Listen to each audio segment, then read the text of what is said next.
What's going on, everybody? It's Friday night, and you know what that means. It's another episode of Marconi's Regret. Unfortunately, tonight, we could not be joined by my lovely Canadian co-host, that is Mecca Matt. He has some family functions that he's attending, and so it's fuck,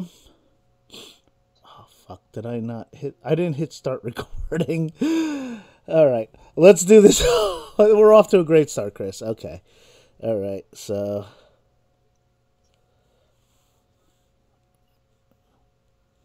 All right, Chris, we're going to have to start this over. I apologize. I did not hit start record. So. I'm the worst. Oh, shit. No, I did hit start record. Why is this doing this? Okay. All right. Okay, we're doing great, everyone. I should have. Oh, fuck. See, I'm just still learning all this. Yeah, stop. Oh, I didn't hit start. I hit start. Okay. All right, everybody. Well, Mecca Matt could not be here tonight. He like I said, he has a family function that he's attending. But I'm not doing this alone. This is actually going to be the first of many interviews that I'm going to be doing with comics that I've gotten to know over the years. People that I've shared the stage with, and and I never really got a chance to know who they were as comics. And tonight I'm here with comedian and author, actor. Yes, I did my research. Actor from the film Jay and Silent Bob Strike Back. I'm here with Chris Mcdevitt. Hello. Chris, how are you? Good. How's it going? Yeah. So for a lot of people who are going to be listening, tell us. They don't know who you are. Can you tell them a little bit about yourself?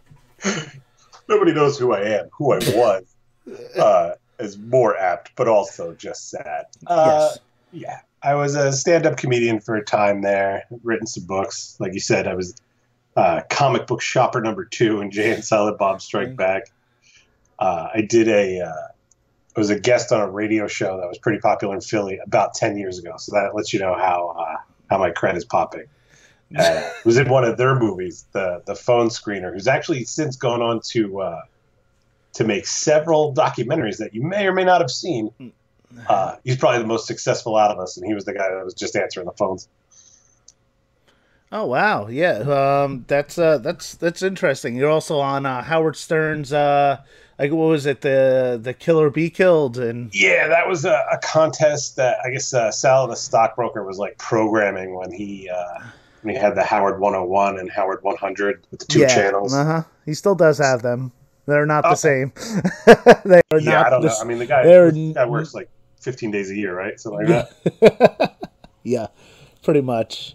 So yeah, so that's it. Tell me, what got you started into comedy? Like, what was alcohol. What was that? I said alcohol. Alcohol? Yeah.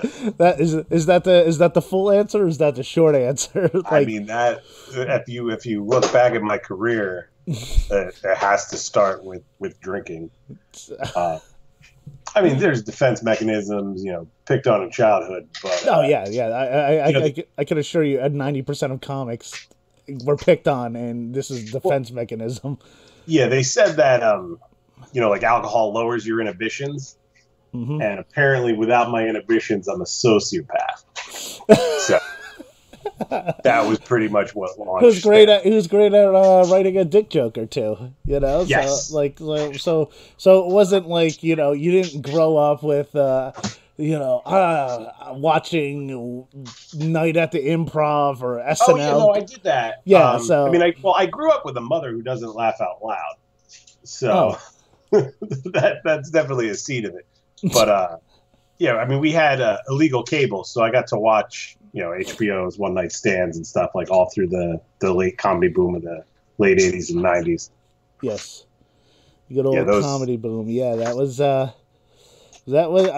actually how I got started waking up watching Night at the Comedy at the Improv. Like I remember like it came out at like 5:30 in the morning before I was going to school and just laughing, and I don't know what I was laughing at, but it was fucking hysterical.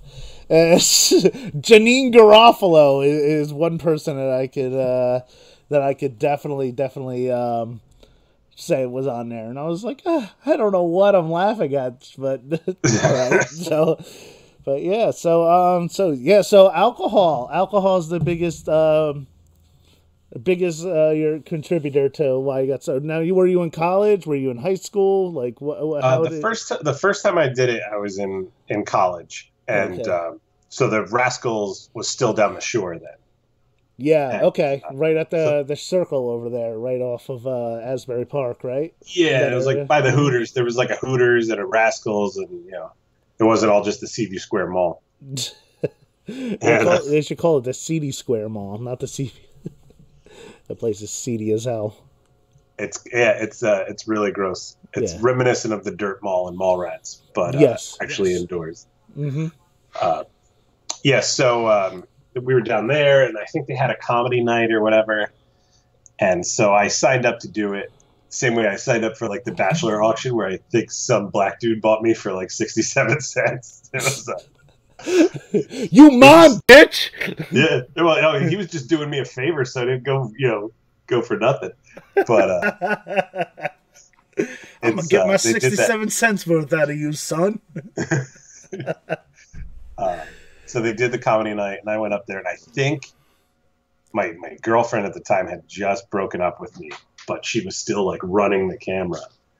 I just made several awkward references to that, and the jokes were terrible. It was like, the Bible says, "Spare the rod and spoil the child," but it's been translated 20 times. So what if somebody missed a comma? Like just very inane bullshit. Something about my car was so small an egg couldn't get laid in it. Okay. I'm gonna write these down. I might use these. Yeah, go ahead. Nobody else has ever said them. Awful. It's funny actually. There's a comic, and he actually used a joke of yours. When I used to do Rocky Horror, there was a comic, Eddie Reynolds, who we decided one night to have him do stand up. And this is before I got involved into stand-up. And and he did a joke that later on I found out that he stole verbatim, word for word, about a poor diet and shit looking like a lowercase g. Oh, wow, yeah. And I heard that, and I heard you do that on Opie and Anthony, and I fucking confronted him, like, that day. And I was like, dude, why are you stealing Chris Mcdevitt's jokes? And he's like, oh, he'll know. But you know what? Now it's on YouTube, Eddie. Now everybody knows. Or the 20 people that are going to listen to this. There are some weak people out there. Like, it's one thing if like I've run across comedians that will steal from prominent people, and then the general defense they fall back on is, oh, I wrote it with them. And some cases they're not lying. Like Dustin Chafin. I don't know if you know him. He's a New York guy. The name sounds familiar. He had done a couple of jokes that were very similar to some Dave Attell jokes.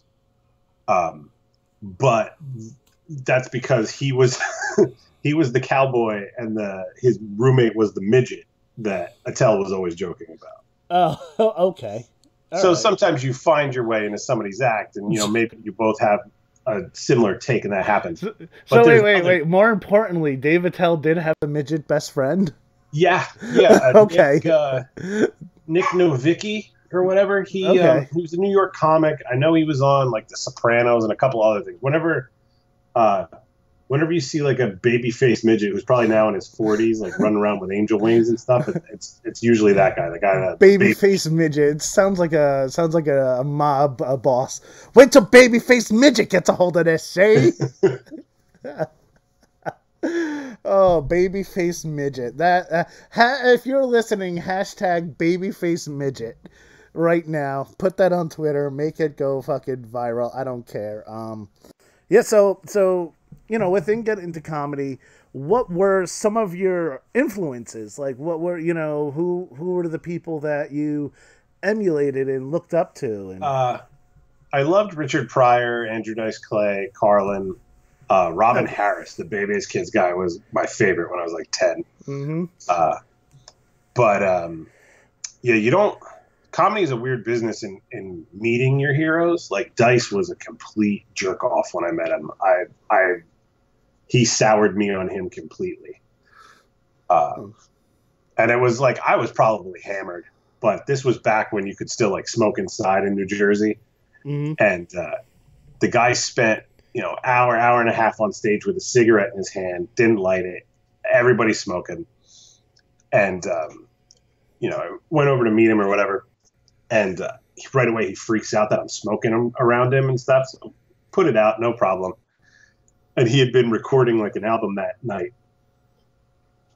And he freaked out on his sound engineer. Not for anything sound related. He wanted like some kind of weird rail ale, ginger ale thing, and it wasn't done right. And he just threw, I don't remember if he threw the drink or the straw on the ground. Either way, it was like, "Gig, do it right, asshole." And it was in front of like a black girl who he called a black girl to her face. So it was very awkward. And yeah, it's like, I mean, everybody has if you've done the open mics at the Stress Factory, like when you're first there, and you're like, "Oh my God, Rich Voss is here," and then you get to know Voss, and he's kind of like, you talk to him, and he's kind of a dick. Oh no, I love Voss. Like Voss is a dick, but it's a bit. Like he'll do this thing where he acts like he recognizes you, like the first or second time that you open for him, he's like, "Hey, you do stand up a lot everywhere, right?" And you're like, "Yeah." And he goes, "All right, go get me a coffee." I did the open mic, and I had like one of those very subpar sets, like, dude, take it or leave it. And then Voss got up on stage and started just berating me, and he goes, "I know a guy here who there was another fat guy in the audience. I know a guy here that you could go to the buffet that'll almost make you laugh." And so afterwards, I went to go talk to him, and he goes, "Don't hit me." I'm like, "Dude, I just want to say I'm a huge fan and thank you." It was actually like I wore it as a badge of honor that Voss actually took the time out to make fun of me throughout his set. But as far as Voss goes, you're lucky that you got to go up and you didn't get bumped. There are plenty of nights where you show up to an open mic on 7th, you see his Porsche pull up or whatever that he bought on, or the eBay car. Yeah, and you're like, "All right, I'm never getting on." Yep. I was very, very lucky because it's like then there's those nights where Voss and Vinny are going up, and you're like, all right, well, it looks like I could get an Egg McMuffin from McDonald's after this, because they're going to keep on going. Oh, yeah. So, not that it's not funny. No, it's great. But, like, when you're there, like, the first couple times, like, oh, my God, it's Rich Voss. Oh, my God, it's Bonnie McFarlane. And, and then it's just like, all right, I have to go to work tomorrow. Come on. Yes, yeah. But, yeah, so, all right, the next question I had was, do you remember your first time doing stand-up? And you actually you did tell us the first time that you did do it and that it didn't go well. The second time went great. The first time, was just awkward. And the funniest thing, have you ever seen the show Comic Book Men? Yes. All right, so I used to be friends with those guys because I worked there. Oh, okay. You worked at the Stash. The very first time that I did stand-up, Ming from that show was there. Yeah. So it's like him and my girlfriend who's running the camera on one of the worst sets ever. just staring at, like, what it's like to eat it on stage. And, yeah. And it wasn't terrible, but it was not planned out. Like the guy that bought me for 67 cents went up, and he actually had like a set structure. He did like a couple of callbacks, and I was just there drunk. The only reason that I even started drinking that early was because somebody else with my last name went to that school, and the internet was still a fresh thing, so they would just look in a book of names of people that were 21 and over, and then serve you. All right. Okay. That was that's how things were done in 2001. Pre 9/11. Pre 9/11. Yes.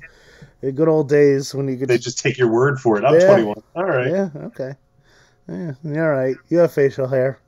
So you were also involved with Cringe Humor, the Cringe Humor site. I used to, listen to the Conti and Kenny show that were on there, and you tell people about Cringe Humor. Cringe Humor was big back in the early 2000s. Cringe Humor was huge. Yeah, it eventually morphed. Most of the guys that ran that ended up running the Stand Comedy Club in New York. Mm-hmm. But yeah, I think if I disappointed anybody, it was definitely Patrick and those guys. They're like, "Oh, this guy's the future of comedy." I'm like, "No, I'm just gonna drink until I burn." You're like the Mark Sanchez of comedy in New Jersey.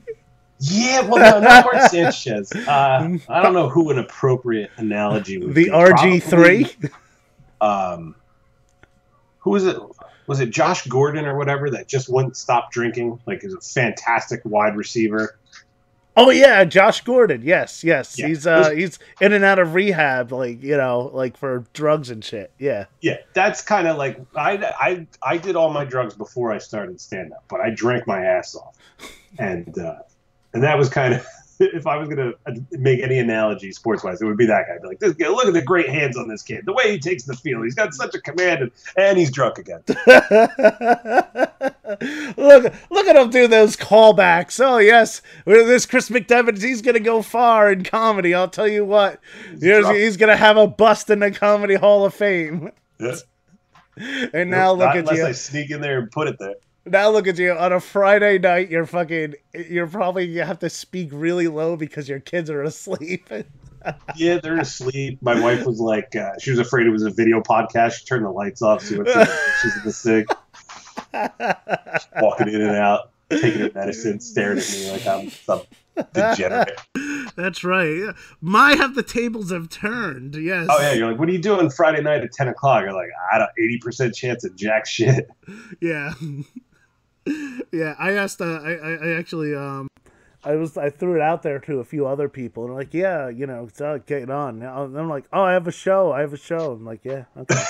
I figured. Who was on your list? Joe Conti, because Joe Conti has a.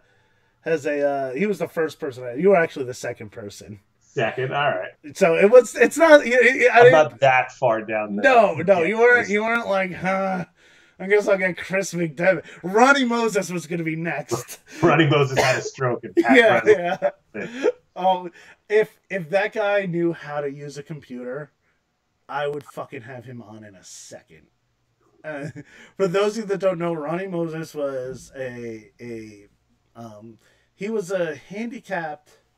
I guess he was a little touched, in the mental disabilities. He wore like 600 watches that all had like pictures of his pets and loved ones. Yeah, and I don't think he took them off because he had sweatbands on underneath the watches, so the watch bands wouldn't dig into his arm. No, yes, no, he did not. And he was like the Gene dancing machine of the Stress Factory. He would just always go up first and start off the show with just some mindless ramblings. And no, there was a structure to it. He had a bit of, it was like all the names of soap operas. Yes. It was like All My Children Went to General Hospital to get the guiding light from and it was just, That was one of them, but sometimes he would have these mindless ramblings, and I forget what comic said it. But he said it. Wouldn't it be funny if Ronnie Moses was, he was like a freaking fucking like some comedic genius who had a job in finance and fucking left his family just to go here and do the Stress Factory. But I assure you, he's not, because a friend of mine and we actually went to go hang out with Ronnie Moses one Sunday afternoon. It was quite interesting. We brought our girlfriends with us, and they weren't all too happy, but we were like, his room was wall to wall with posters of just like movies, but like kids movies, like Richie Rich, and it was like, he had closets full of orange soda, and he was, we took him to the mall. It was fun, and people think we hung out with him for the wrong reasons, and we absolutely did. We absolutely did, but we had fun. So, well, don't you hang out with one of Slagle's friends for the wrong reasons? Which one of Slagle's friends? Leopard?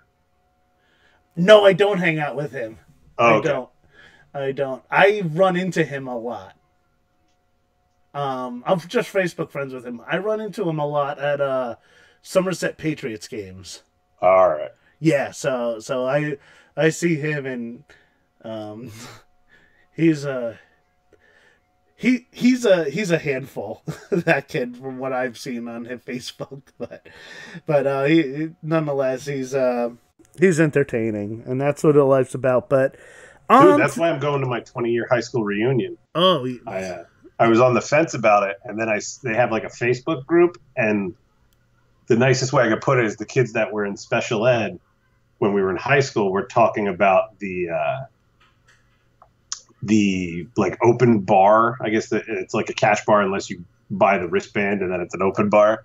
Yeah. And I cannot wait to see these dudes drunk. Yeah, I was like, I'll pay for your wristband. Yeah, $15? Hell yeah, sure. Yeah, get 4 of them. Here you go. You get poisoning tonight. That's right. You're gonna drunk till you're fucking not retarded. All right. So the next question I have is, you're a writer. Mm-hmm. You have written 2 books.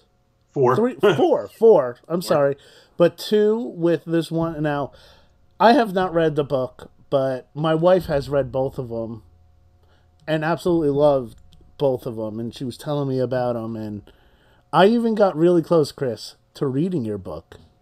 So they're readable. I went back and forth on adding a tagline like "books for dudes who hate reading." That would have been great. They're all written in the first person. That's good. From an asshole's perspective. Yeah, kind of like the Tucker Max books. Yeah, similar to Tucker Max, but it's a solid story, A to B, throughout. So it's not like a grouping of different shit that happens to him. It's okay. And there's actually 4 books. So you have A Million Wishes, A Million More Wishes, and the other Space Mexicans or something? No, so it's A Million More Wishes, A Billion More Wishes, A Trillion More Wishes, and A Jillion More Wishes. Those are the 4 in the series. Okay, yes. Space Mexicans has not been released. Space Mexican. You got a first here on Marconi's regret. Space Mexicans has not been released. It's been 2/3 done for about 3 years. Yes. So tell us a little bit about A Million Wishes. So A Million Wishes is the story of a 29-year-old male living in New Jersey. He was engaged. He was on his way to middle management at his job, and he's just trying to cope with adulthood. And his girlfriend and his future mother-in-law are like those yard sailors that go and buy shit and then sell it on eBay. And he thinks he's doing her a favor by scrubbing whatever the hell she brought home that night. And it turns out to be a genie lamp that looks like a gravy boat. At which point the testicle-less genie pops up in his kitchen and asks him what his wishes are. He wishes for $1 million wishes, and they start to negotiate. And the minute that the genie lets on that there's wiggle room, he just sticks it to him and says, I want the full $1 million. There's like a warning that he'll ruin his life. And then the next 4 books are a slow progression of like a comedy of errors on what can happen if you're given whatever you want. It's kind of like a comedic play on the monkey's paw. Yes, except you never, he never just gets to go, I wish that didn't happen. Okay. So, but yeah, it gets progressively crazier until I don't think I'm spoiling anything to say that he ends up essentially making war on God himself. Yeah, you can find this book on Amazon. Just A Million More Wishes. A Million More Wishes. We'll direct you to the first one. Yes. Yeah. So my wife read it. She absolutely loved it. She was going on and on about it, and so then I had to write a book. No. You told me you were. No, that was Slagle. What are you writing? I'm not writing a book. I'm not writing a book. I actually thought I was going to write a book just about all ex-girlfriends and stuff like that. It's going to be called "You're All Gonna Hate Me." And it was just going to be me just bashing every single ex-girlfriend. But I realized there's probably not a market for that. And with Facebook nowadays, it's like you kind of like are friends with everybody. So, so I couldn't do that. So yeah, we got that. So now times have changed. Yes. Times are definitely different, especially with our president right now in the White House. So do you think in your eyes from when you first started to now, has comedy changed?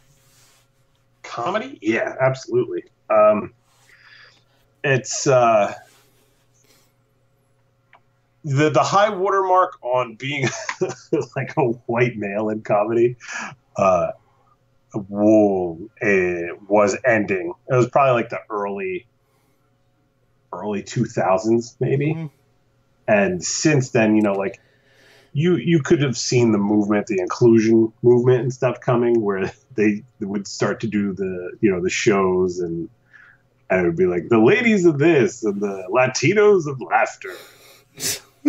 And like you don't realize how underrepresented they were. You're just like, oh, there's all these shows that I can't get on. Mm-hmm. And the white guys of wit. There we go. And then I ended up branching off that and doing a lot of like African American rooms as like the token white guy. Like, you won't believe this, and then they would bring me out, and it was you were like a circus pony for them. You're like, and ladies and gentlemen, the white guy.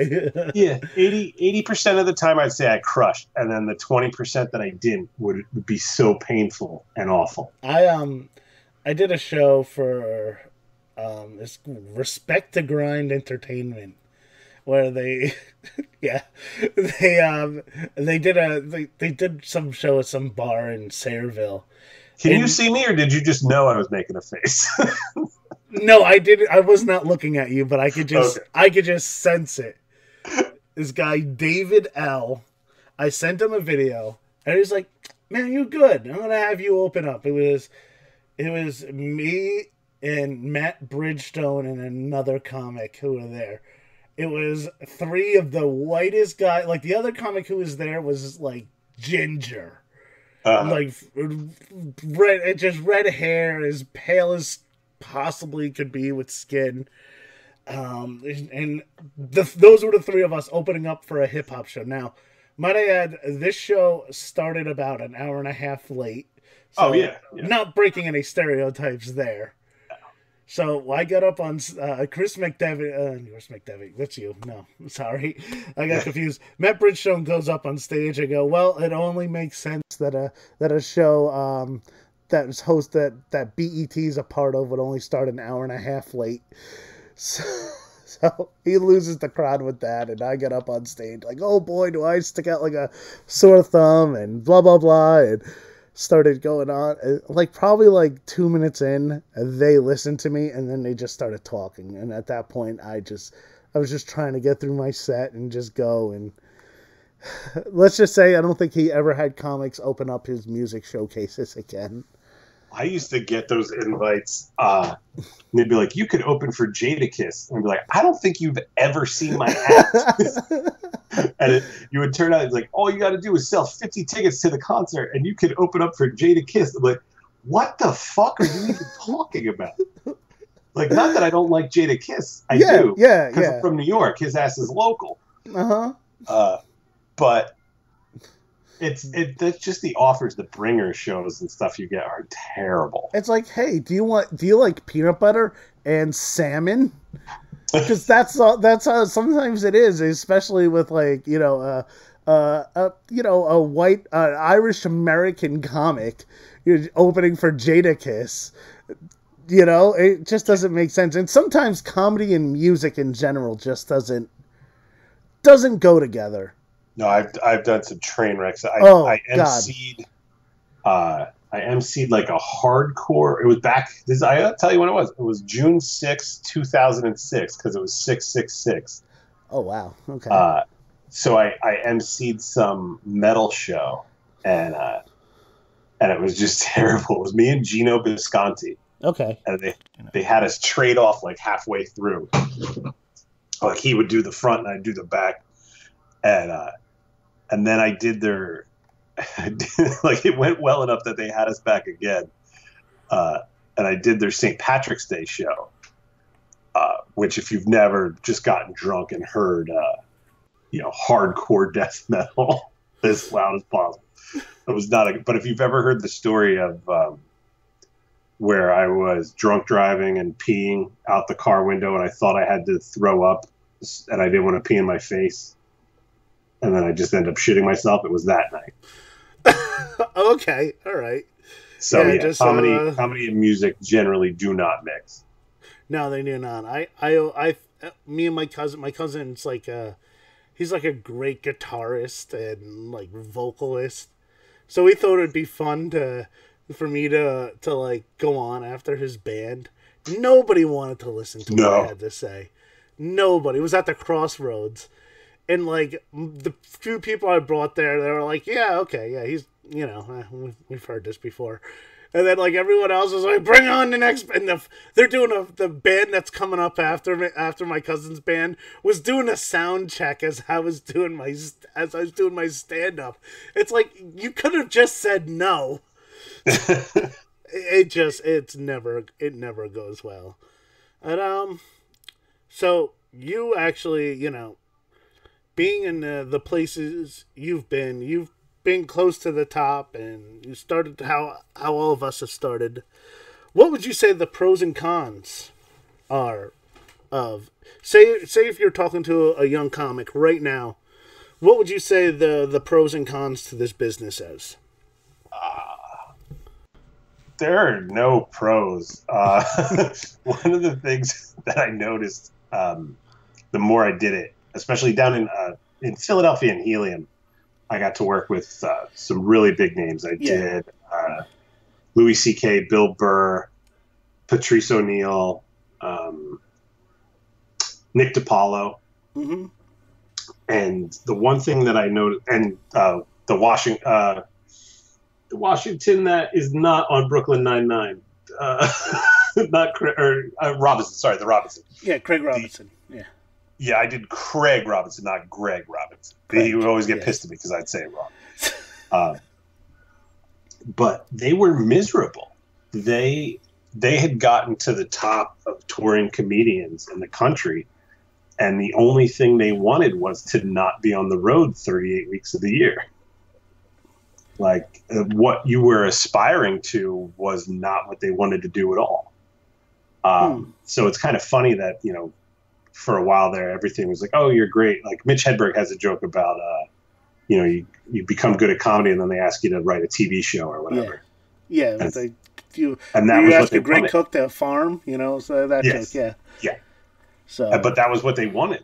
And it's kind of funny because as the podcast rose and stuff, like Bill Burr's podcast, it gave them a place. Obviously they're still going to tour and make their money, but then they got to move to theaters with what they were bringing in, and can then even record the podcast at the theater and sell it again. It's interesting to see how technology has changed, but there's very few pros or cons. I mean, if I was going to offer advice, I would say get a reliable car and don't drink before you go on stage. That's right. Join AA and get a Prius. You heard it here from Chris Mcdevitt. Spend all the money that I spent on booze on a Prius. That's right. Yes. But and just record everything and don't have a backup plan. Don't do anything smart. Don't major in something that'll be your job. Just fuck it. Just all in. Yes, go all. It's in jiu-jitsu. If you've ever seen anybody get like a triangle choke, it's because they were halfway in. You got to be either both hands in or both hands out. If you leave one hand in, you're gonna get choked. And that's backup plan. I like that. I like that. I like that. I hope your son does stand up. Just you know what? Just I've got videos of him trying it. Yeah, and, they all just end in death. All his jokes like, "Why'd the chicken cross the road?" I don't know. He wanted to die or something. Leave me alone. Apple doesn't fall far from the tree. So, what's the best and worst moment in stand up for you? Playing the Electric Factory was probably one of the best. That was about 1,400 people, Christmas show with Voss, Bonnie, Colin Quinn, Levy, and I think those were the only big names. And then McGonagall, Pat House, and those guys. That was amazing. I have that set recorded somewhere, but it's through the soundboard, so you can't actually hear me killing. Because it's just the mic. Like there's nothing towards the audience. That's what every comic says, Chris. Yes. You can't hear me killing, but I'm definitely killing. I mean, on a couple of the bigger jokes, you can hear. Yeah. But it sounds awkward, and that was the best. Probably the worst was getting the shit kicked out of me at a volunteer firefighter house in Ballackinwood, Pennsylvania. And it wasn't even for anything I said on stage. Levy sent me back inside to get his CDs while he got paid. And some kid was like, "Oh, you looking for CDs?" And he handed me the CD of like his shitty band. And I said, "That band sucked." And I slapped the CD out. And I thought I was being funny, and he didn't. And so we started fighting. And they're like, "Not in here, not in here." And they pushed us out of the volunteer firefighter house place. And as I'm leaving, I just wake up on the ground. And it turns out that I went by this guy's dad, who was like an ex-Marine, and the guy fucking punched me right in the back of the head while I was fighting his son. And then I got like woozy, and I remember this kid was like standing in front of me mocking me. The same kid that had been asking me for comedy advice like 20 minutes earlier. And he's like mocking me, like, "Are you gonna fall, faggot?" or like something really just weird and uncalled for. And so then I fall to the ground, and that's when all his friends like start kicking me and shit. And the guy who booked us comes running over, and he jumps on me like I'm a grenade. He's like, "They're my friends, they won't hurt me." And he gets it worse than I do. And they're just all just kicking me and stuff. And I get up, and the guys from the radio show were there. So it was Open Mike and Constantine, who I don't know if you know Connie. He's a chubby Greek kid with probably high functioning Down syndrome. I don't know. Okay. And a stutter. And he's like, "Get out of here." Like he was going to hold them off while I left. And I'm standing in the street, and I'm screaming. I'm like, "I came here with two things, my dignity and my hat, and I am not leaving without my goddamn hat." Because his dad had punched me out of my hat. So somebody brings me my Girls Gone Wild hat. And I did that like real tight ass walk back to the car. Like I refused to run, but I was power walking pretty hard. But more importantly, did you get Levy CDs? I don't even remember that. I probably had a concussion because it goes in and out. My memories of that night. I do remember I was bleeding from behind my ear, and I was convinced that I wasn't going to clot because I drank too much. I didn't have any vitamin K in my system. Dr. Mcdevitt. So the punchline, half my memory of this actually comes from being told what happened like a year later at another shitty show where the guy asked me to tell the story, and he had been there, and he's like, I just wanted to see if you would lie about it. I'm like, I blacked out, but I don't lie about it. And he said that later that night, the kid that I fought went to the hospital because he smarted off to his brother. And his own brother put him into the fucking hospital. Like this. You imagine if his brother? Imagine if his brother said the same thing. It's like, "Oh, your band sucks." Yeah. No, this kid tried to fight my fucking car as I drove out of town because there's only one goddamn road in the Belmont Hills, Bala Cynwyd. And I just pictured they're just chasing you out with pitchforks and torches. Well, you have to remember at the time I drove a PT Cruiser. Like it was noticeable. Silver, asshole in a silver PT Cruiser. Get on out of here, boy! just fucking Rob say, keep shaking your fist at him. You damn city slicker from the New Jersey. No, they were like windmill punches. Like I mean, you're drunk driving, concussed, and you're still looking at the guy like you're gonna lose. You can't fight a car. But he tried. Yeah. Listen, yeah, but it's sometimes the worst moments make the best stories. Now life has definitely changed for you. Definitely, what's next for you in just entertainment? Like you're a father now with a full-time 9-to-5 type job, homeowner, and but like has that killed the comedy dream? I'm Henry Hill at the end of Goodfellas. Yeah, ketchup on noodles. Yeah. No, I wrote a pilot for a television show, which I think is pretty good. But it probably now it's been like it's stalled. It's been about a year. And I'm thinking that I need to do one more draft of it and change some things a bit. But it's called Blown, and essentially it's about an undercover cop learning to live over cover again. Like he's more of a criminal than he is a cop, and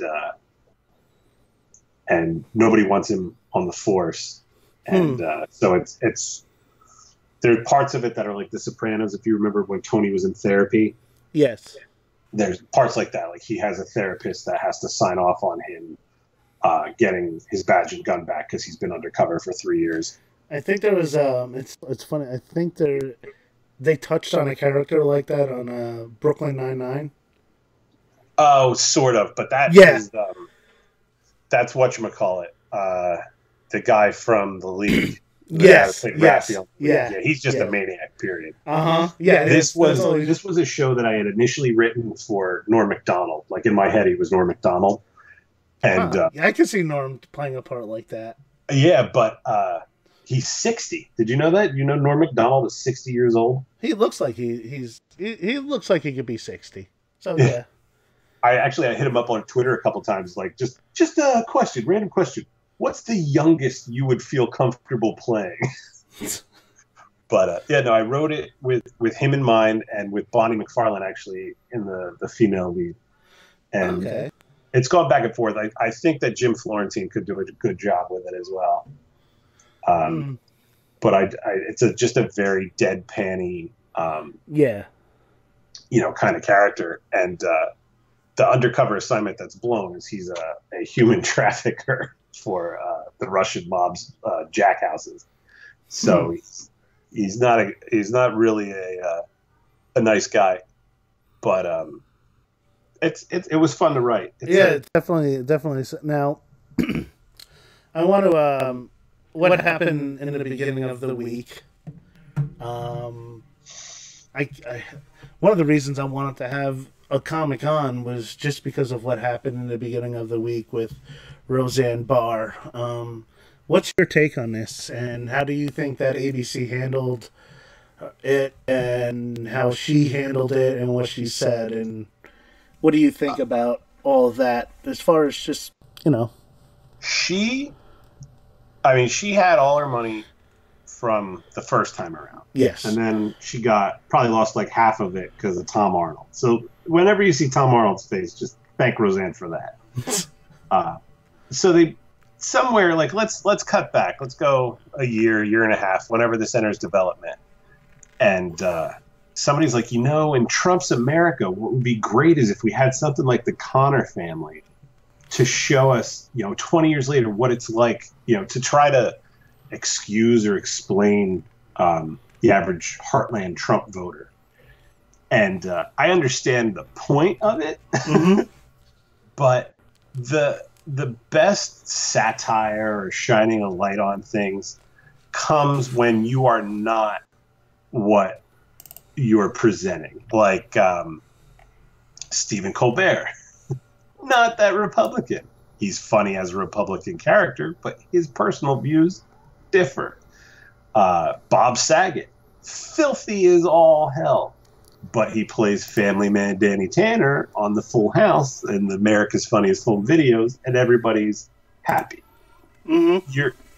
I find with comedians, you're at your best comedically either when you are very much yourself, and that's more of a stand-up than anything, or someone completely different when you play the character. Like, obviously, Zach Galifianakis isn't that fucking stupid.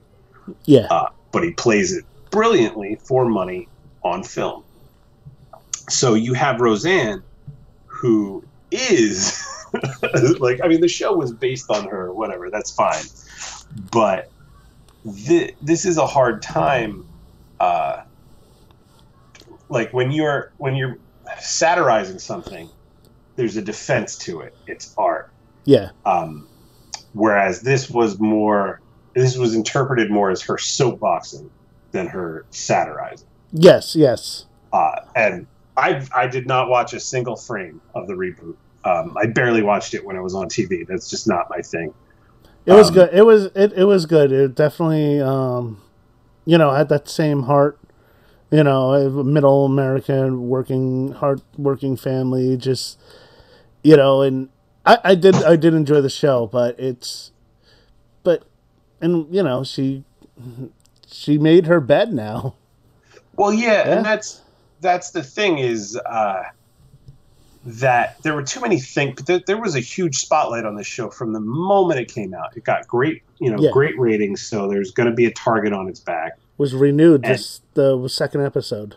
Oh, everything. Yeah. Everything was the think piece and the, gay people being like, well, I fucking love her, but I'm never going to watch this show again. And like, why you're problematic for Eskimo women in their 30s.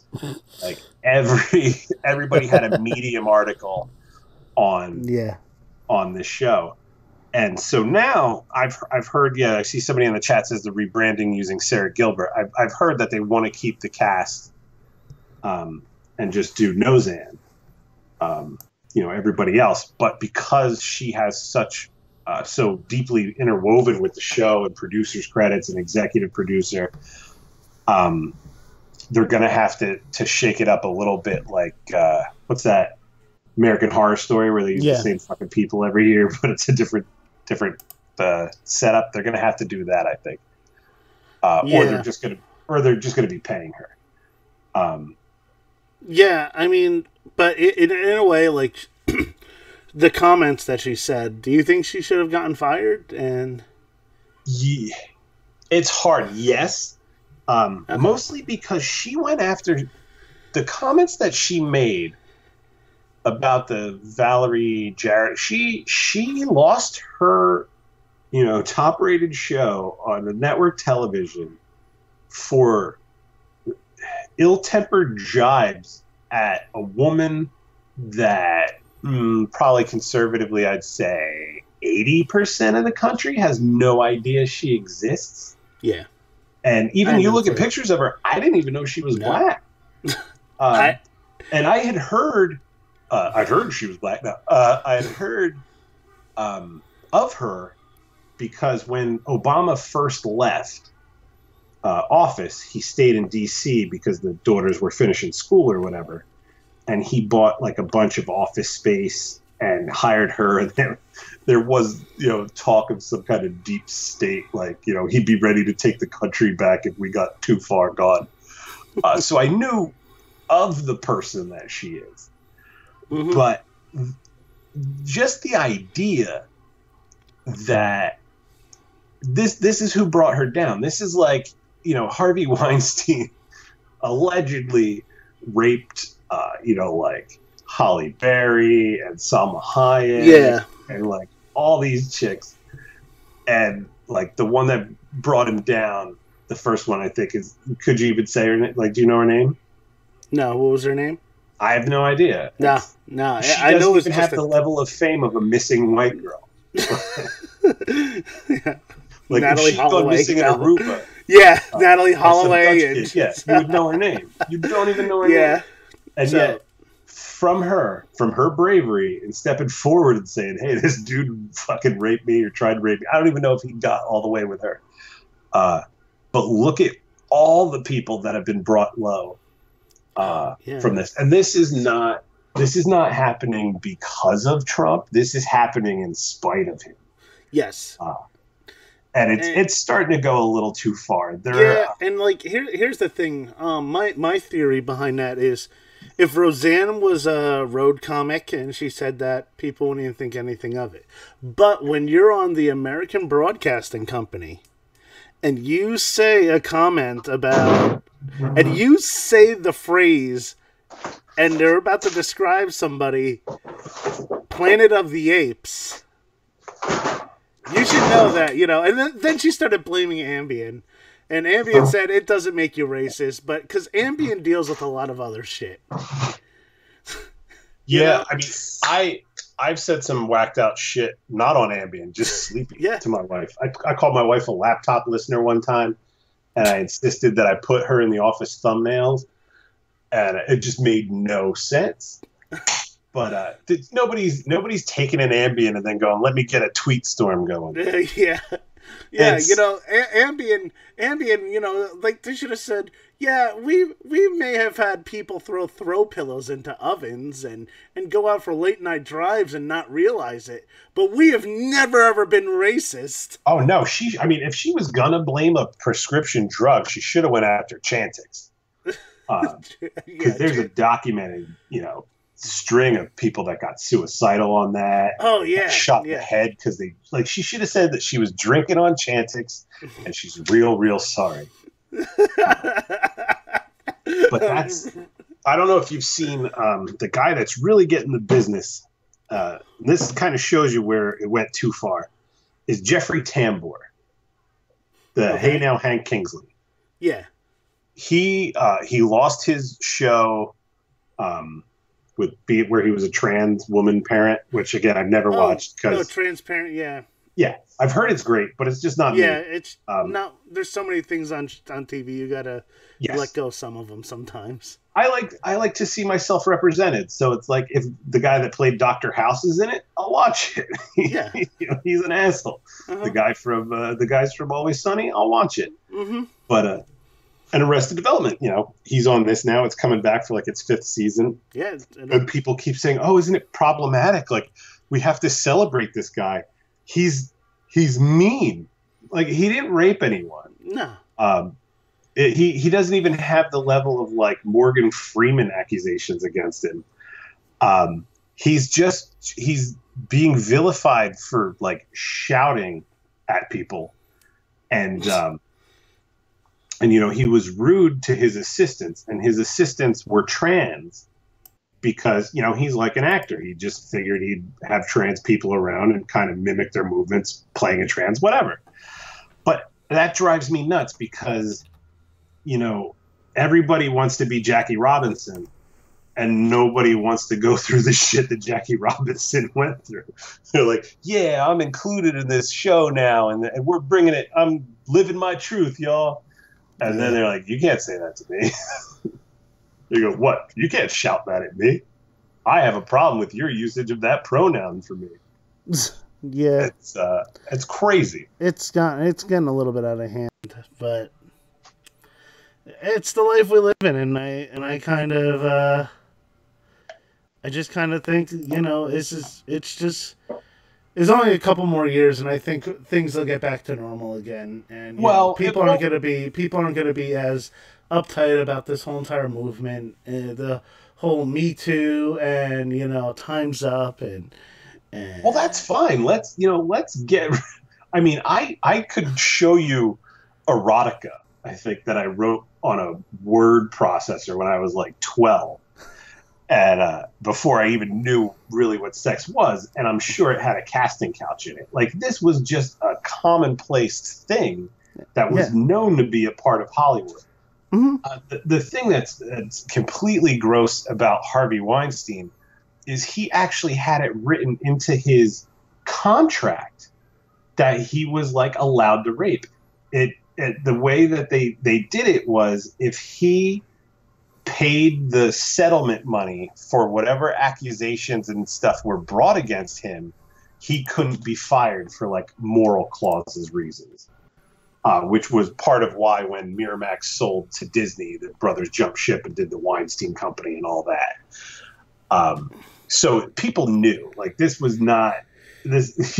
It's in writing. It's not like a secret that's been said or passed around. So I have no problem with Hollywood weeding out the sexual predators. Yeah.